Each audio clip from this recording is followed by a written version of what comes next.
अस्सलाम वालेकुम, hope you are doing very well. तो हमने जो है वो डिस्कस किया था परसों मस्कुलोस्केलेटल फिजिकल थेरेपी एनपीटी की सीरीज़ में, जिसके अंदर हमने लिवर्स और सेलेक्टेड काइनेमेटिक्स को डिस्कस किया था। आज जो है वो हम कैप्सूलर पोजीशंस को डिस्कस करेंगे। कैप्सूलर पोजीशन के अंदर कैप्सूल की बात हो रही होती है बेसिकली। जो जॉइंट सरफेसेस होती हैं, जॉइंट का एरिया होता है जिसके अंदर सॉफ्ट टिश्यूज़ होते हैं, उनको जो है वो प्रोटेक्शन प्रोवाइड करने के लिए कैप्सूल जो है वो एक सराउंड किए हुए होता है पूरे जॉइंट पर इर्द गिर्द में, ताकि उसे प्रोटेक्शन भी प्रोवाइड कर सके, उसे न्यूट्रिएंट्स भी प्रोवाइड कर सके और उसके अंदर मूवमेंट भी प्रोवाइड कर सके। अब कैप्सूलर पोजीशन मल्टीपल टाइप की होती हैं, जैसे रेस्टिंग पोजीशन हो गई है, लोअर स्पेक पोजीशन हो गई, एंड फील आ जाती है उसके अंदर। तो रेस्टिंग और लो स्पेक पोजीशन की बात करें तो इसके अंदर जॉइंट पोजीशन जो है वो कैप्सूल मोस्ट रिलैक्स्ड पोजीशन में होता है। मिनिमल जॉइंट सरफेस कांटेक्ट होता है, क्योंकि जॉइंट सरफेस कांटेक्ट तभी होता है जब आप मूवमेंट परफॉर्म कर रहे होते हो, तो जो जॉइंट पे जो है वो ग्लाइडिंग और स्लाइडिंग की मूवमेंट जो है वो प्रोड्यूस हो रही होती है। तो इसमें जो है वो जॉइंट सरफेस कांटेक्ट बहुत ही मिनिमल होता है। ठीक है, अब इसके अंदर जॉइंट पे और मोबिलाइजेशन टेक्निक्स जो है वो इस पोजीशन में यूजुअली दी जाती हैं। और अब बात करें क्लोज पे पोजीशन की। ठीक है, क्लोज पे पोजीशन में हमारे पास जो जॉइंट पोजीशन होती है कैप्सूल की, बहुत ही टाइट होती है। मतलब उसमें सॉफ्ट टिश्यूज़ जो है वो जॉइंट सरफेसेस के अंदर बहुत ही टाइट होते हैं, टेंस होते हैं मैक्सिमली जितना कर सकते हैं। ठीक है, अब मैक्सिमल जॉइंट कांटेक्ट होता है बिटवीन द सरफेसेस, और जॉइंट मोबिलाइजेशन उसमें हम लोग प्रॉपर तरीके से अप्लाई नहीं कर सकते।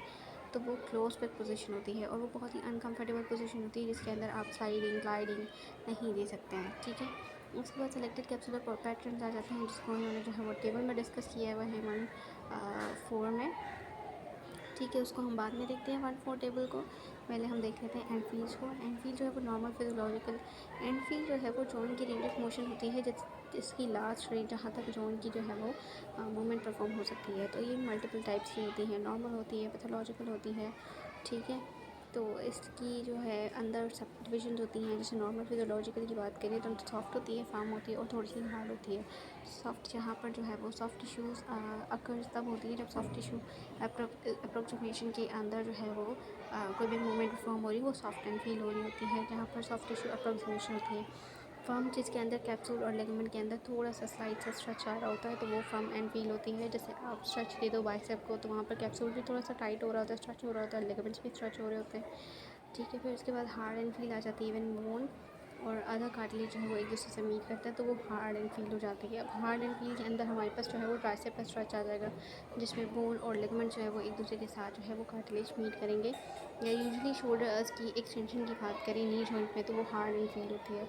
ठीक है, पैथोलॉजिकल एनफील की बात करें तो पैथोलॉजिकल एनफील में किसी भी वजह से कोई टिश्यू रप्चर हो गया हो या डैमेज हो गया हो या फ्रैक्चर हो गया, तो उसकी वजह से जो एनफील मसल में आ रही होती है रेंज ऑफ मोशन के अंदर, वो जो है पैथोलॉजिकल एनफील होगी, जिसके अंदर बॉगी होगी। इसका मतलब है बॉगी एनफील, मतलब एडिमा होगा या स्वेलिंग होगी उस जगह पर, तो वो बॉगी एनफील हो गई। Firm with decreased elasticity.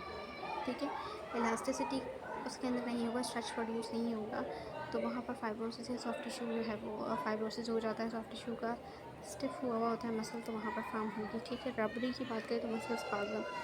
Usually जो बाइकर्स होते हैं या कार ड्राइवर्स होते हैं, उनकी जो है वो मसल स्पाज़म उनके स्कैपुलर रीजन पे बहुत ज़्यादा होता है, तो वो वहाँ पर जो एनफील उनको स्ट्रेचिंग के दौरान मिलेगी वो रबरी एनफील होगी। ठीक है, एम्प्टी एनफील की बात करें तो लूज या बहुत हार्ड एसोसिएट होगी मसल गार्डिंग, या पेशेंट अवॉइड करेगा कि मतलब पेनफुल रेंज ऑफ मोशन हो रही है किसी भी रीज़न से, तो पेशेंट जो है वो रेंज ऑफ मोशन परफॉर्म करने ही नहीं देगा, वो पहले ही रोक लेगा, तो वो एम्प्टी एनफील होगी। ठीक है, फिर हाइपर मोबिलिटी। हाइपर मोबिलिटी क्या होता है, इसमें पेशेंट की जो रेंज है ना वो ओवर हो जाती है। जैसे कि सपोज़ करो एल्बो की एक्सटेंशन 0 होती है, लेकिन वहाँ पर एक्सटेंशन में भी कुछ रेंजेस आ रही हैं, तो वो हाइपर मोबिलिटी हो जाएगा। ठीक है, उसके बाद हमारे पास एनपील के बाद आ जाती है ग्रेडिंग सिस्टम आ जाता है जॉइंट मूवमेंट के अंदर। वो भी हमारे पास जो कैप्सूलर पोजीशन में आ जाता है ग्रेडिंग सिस्टम।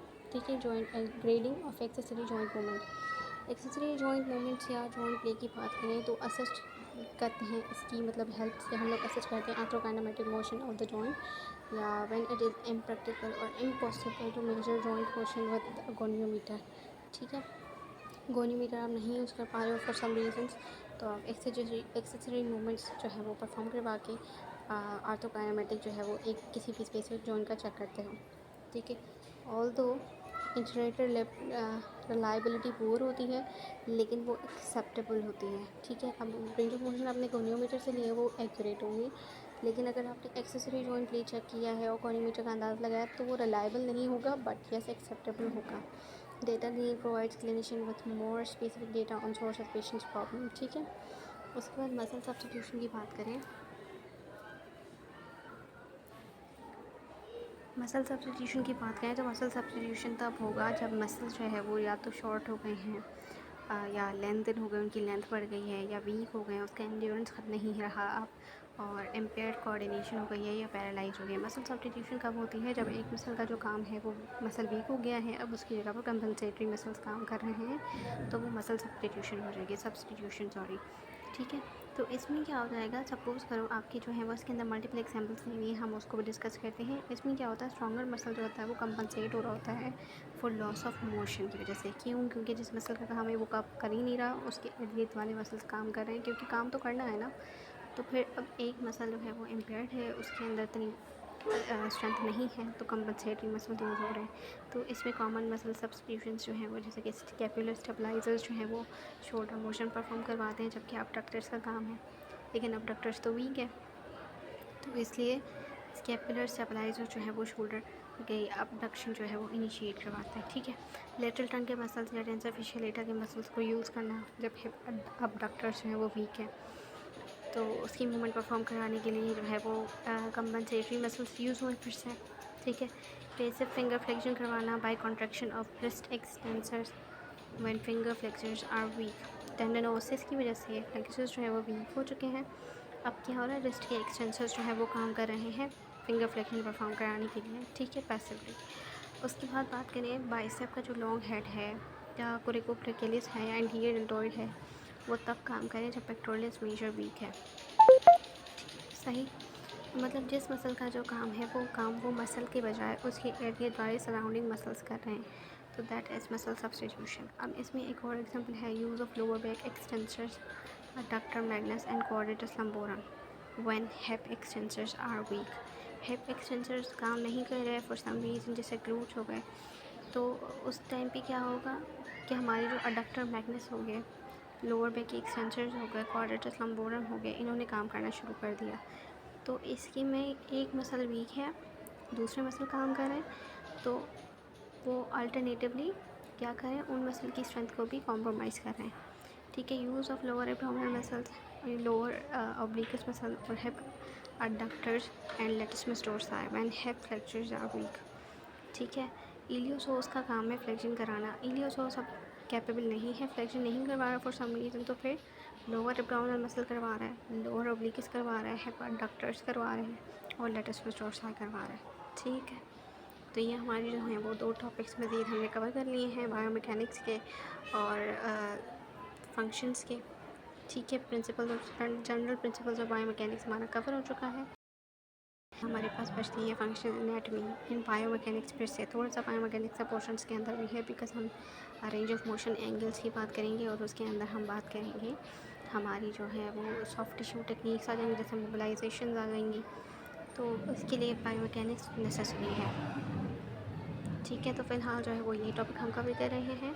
इंशाल्लाह नेक्स्ट वीडियो में हम इससे मज़ीद टॉपिक को कवर करेंगे। तब तक के लिए सी यू सून, अल्लाह हाफ़िज़। और कोई भी मसला हो तो please do let me know in the comment section below.